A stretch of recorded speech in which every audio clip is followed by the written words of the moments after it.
Hallo en baie welkom by my kanaal waar ek graag stories vertel en meer spesifiek stories om God te laat glimlag en lewens te impakteer.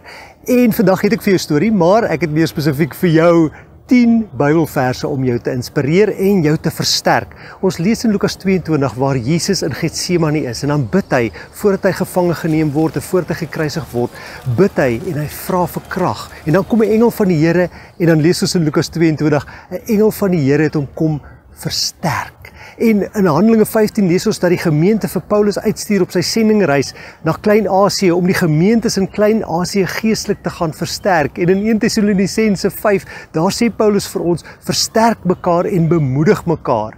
En Hebreërs 12 vers 12 sê vir ons so duidelik, versterk die slap hande en die lam knieë. En dis wat ek vandag vir jou wil doen, en ek is vandag hier in Groenpunt Park waar ek 10 Bybelverse met jou wil deel, en my gebed is dat dit jou gaan versterk, dat dit jou gaan bemoedig, en dat dit jou gaan inspireer. My eerste vers kom uit Jesaja 41 vers 10.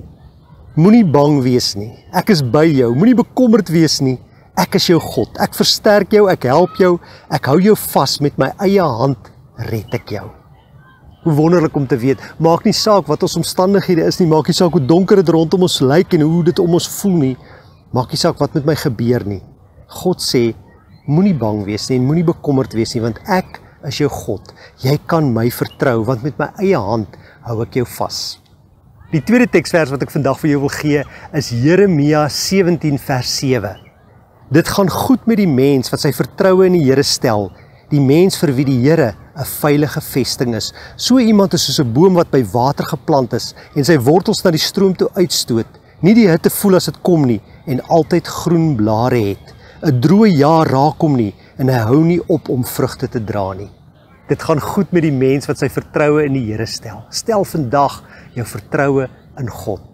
Ja, jy moes geweet het, een van die 10 tekste wat jou gaan versterk, is natuurlik Johannes 3 vers 16, die bekende Johannes 3 vers 16, waar ons lees, God het die wêreld so lief gehad, dat hy sy enigste seun gegee het, sodat die wat in hom glo, nie verlore sal gaan nie, maar die ewige lewe sal hê. Wat meer kan ek sê? God het jou lief, God het my lief, God het die wêreld lief, hy het sy seun Jesus Christus gegee, sodat ons nie verlore sal gaan nie, sodat ons die ewige lewe kan hê. Hou vas aan daardie wonderlike mooi belofte en daardie wete. En dit bring my by Spreuke 3 vers 5 tot 6, my volgende teksvers waarmee ek jou wil versterk en bemoedig. Vertrou volkome op die Here en moenie op jou eie insig te staat maak nie. Ken hom in alles wat jy doen en hy sal jou die regte pad laat loop. Vertrou volkome op die Here. Ons maak so gou en so maklik op ons eie insig te staat. Ons wil so graag planne beraam. En dit is nie verkeerd om planne te beraam en planne te maak en krisisse te probeer oplos nie. Ons moet dit doen, maar ons moet in die eerste plek ons vertroue in die Here stel en nie op ons eie insig staat maak nie. 2 van die skrifgedeeltes wat ek vandag vir jou wil gee, kom uit Romeine 8. Dit is so 'n mooi hoofstuk. Romeine 8 vers 28 is die eerste een wat ek vir jou wil lees. Daar staan, ons weet dat God alles ten goeie laat meewerk vir die wat hom liefhet, die wat volgens sy besluit geroep is. Vertrou die Here, hy laat alles ten goeie meewerk vir die wat hom liefhet. Wees lief vir hom. Wees lief vir hom met jou hele hart, siel en verstand. En glo dan, maak nie saak wat die omstandigheid is waarin jy jouself nou bevind nie, maak nie saak hoe donker die prentjie rondom jou lyk nie, letterlik en figuurlik gesproke, nee. Dit maak nie saak nie. Vertrou die Here dat hy die beste weet en dat hy daardie ding, daardie swaar, daardie seer, daardie pyn van jou gaan gebruik en daaruit iets positiefs na vore gaan bring. Want hy laat alles ten goeie meewerk vir die wat hom liefhet. En dan skuif ek so 'n paar verse aan in Romeine 8 na vers 37, 38 en 39. Daar staan, maar in al hierdie dinge is ons meer as oorwinnaars deur hom vir wie ons liefhet. Hiervan is ek oortuig, geen dood of lewe, of engele of magte of teenswoordige of toekomstige dinge of kragte of hoogte of diepte of enigiets anders in die skepping kan ons van die liefde van God skei nie. Die liefde wat daar is in Christus Jesus ons Here. Weet vandag, hou daaraan vas. Niks kan jou van God se liefde skei nie. Niks en niemand nie. My volgende teksvers is 'n baie kort vers, maar 'n baie kragtige vers. Dit kom uit Filippense 4 vers 13. Ek is tot alles in staat deur Christus wat my krag gee. Ons is tot alles in staat deur hom wat vir ons die krag daartoe gee. Bid jou krag van die Here af vir vandag. Die 8ste vers wat ek vandag vir jou wil gee is Efesiërs 2 vers 8 en daar staan: julle is inderdaad uit genade gered, deur geloof. Hierdie redding kom nie uit julleself nie, dit is 'n gawe van God. Ons redding, die ewige lewe wat ons van God kry, is 'n gawe van God. Hy gee dit vir ons onverdiend, ons kan dit nie verdien nie, aanvaar dit net uit God se hand. My voorlaaste vers is 3 verse, Psalm 23 vers 1 tot 3, luister net na hierdie mooi woorde van Dawid. 'n Psalm van Dawid. Die Here is my herder, niks sal my ontbreek nie. Hy laat my neerlê in groen weivelde, na waters waar rus is, lei hy my heen. Hy verkoop my siel, hy lei my op die spore van geregtigheid, om sy naam ontwil. En ek gaan dit ook vir jou in die nuwe vertaling lees. Die Here is my herder, ek kom niks kort nie. Hy laat my rus in groen weivelde, hy bring my by waters waar daar vrede is. Hy gee my nuwe krag. Nog 'n kort vers, maar 'n baie kragtige vers is Romeine 10 vers 13. Want elkeen wat die naam van die Here aanroep, sal gered word. As jy redding nodig het, roep die naam van die Here Jesus Christus aan. Hy sal jou red. Nou ja, dit bring my by vandag se storie. En dit kom uit my eie lewe.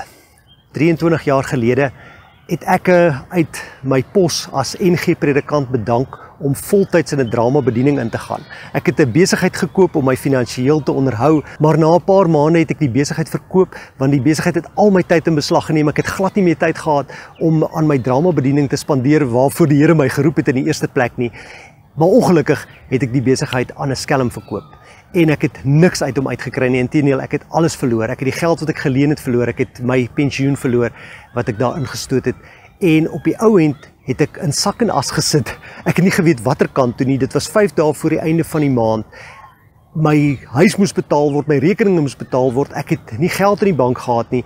Ek het werk gesoek en ek het werk gekry om holiday klappunte te verkoop en ek het daarin welkom waar ons gestuur is om dit te doen. Gesit in die Holiday Inn, een middagete, ek het vinnig geëet en ek het na my kamer toe gegaan en langs my bed gekniel en gebid en met die Here gepraat. En terwyl ek bid en vra waarom Here, hoekom, watter kant toe, jy moet nou vir my uitkoms gee, het 'n SMS op my foon deurgekom en daar het die bekende Jeremia 29 vers 11 gestaan: ek weet wat ek vir julle beplan, voorspoed en nie teëspoed nie, sê die Here.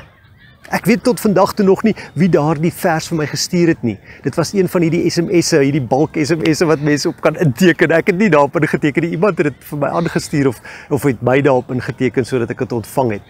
Maar ek het verder gaan bid en ek het gesê, Here, as dit dan is dat U vir my voorspoed wil gee. As hierdie vers wat ek nou gekry het op my foon regtig van U afkom, maak dit dan ook waar in my lewe. En terwyl ek bid, 'n minuut later toe lui my foon en ek antwoord my telefoon. En dit is iemand aan die ander kant wat vir my vra, ken jy persoon so? En ek sê, nee, ek ken hom glad nie, ek het ook nooit van hom gehoor nie. Hulle sê, wel, hy wil graag met jou gesels oor jou bediening. Lang storie kort, toe ek terugkom in Port Elizabeth waar ek toe gebly het, toe gaan sien ek die man en hy sê vir my, ek gaan vir jou elke maand geld inbetaal. Hy's 'n welvarende sakeman gewees, maar hy wou my bediening ondersteun het. Daardie persoon van wie ek jou nou vertel het lankal heen gegaan na ons Here Jesus toe. Maar God het hom gebruik om sy woord, die Bybel, wat ek daardie dag gekry het op my foon, waar te maak in my lewe. Ek hoop van harte jy die mooi natuurskoon hier in die Groenpunt Park saam met my geniet. As jy kan doen met goeie nuus, kyk na hierdie video. Wel, ek hoop dat hierdie video vir jou iets beteken het. Like dit gerus as dit het en share dit, stuur dit aan vir jou vriende en familie. En as jy vir my wil dankie sê, subscribe tot my kanaal. Ek sal dit so waardeer. Mooi dag verder. Totsiens.